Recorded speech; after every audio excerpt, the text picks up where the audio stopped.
শহীদ হইতে হবে। যখন স্ত্রী স্বামীকে বলতেছে আমি তো শহীদ হয়ে যাব, স্বামী বলতেছে পেটে এখন বাচ্চা আছে, একটু সবর করো, ধৈর্য ধারণ করো, বাচ্চাটা প্রসবের পরে আমরা দুজন একসাথে গিয়ে শহীদ হয়ে যাব। আল্লাহু আকবার।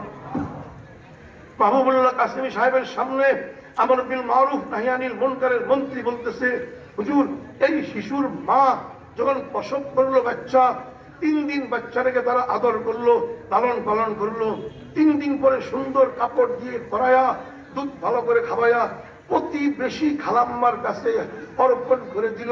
বলতেছে, খালাম্মা আমরা মাতৃভূমির জন্য স্বামী স্ত্রী শহীদ হইতে যাইতেছি, আমাদের বাচ্চাটাকে তোমরা একটু দুধ পান করায়া পালিত পালিত করে মানুষ বানাইয়া দিও। আল্লাহু আকবার। এইরকম একটা ঘটনা সামনে আসতেছে, কত লক্ষ লক্ষ দৃশ্য। আল্লাহ তাদের ত্যাগার কুরবানির বিনিময় কি ফায়দা হলো একটু পরে বলবো মুসল্লিয়ানে কেরাম। তারপরে কি করলো, ওই স্ত্রী বোরকা পরলো, বোরকা পরার পরে বুকের ভিতরে বোমা বেঁধে নিল, যাকে ফেদাই বলে, ফেদাই অর্থাৎ জান কুরবান করে দেয়, সেই বোমা বেঁধে বোরকা পরে পাশে ছিল ন্যাটোদের ক্যাম্প ঘাঁটি, আস্তে আস্তে ঘাঁটির দিকে যাইতেছে।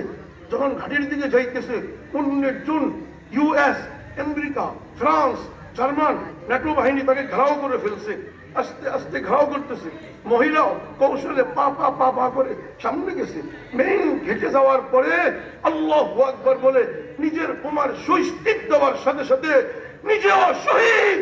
19 জন ন্যাটো টুকরা টুকরা হয়ে ওয়ায়াকতুলুনা ওয়ায়ুকতালুন ওয়ায়ুকতালুনা ওয়ায়াকতুলুন সবগুলোকে জাহান্নামে পৌঁছে দিয়েছে। এই শিশুর মা,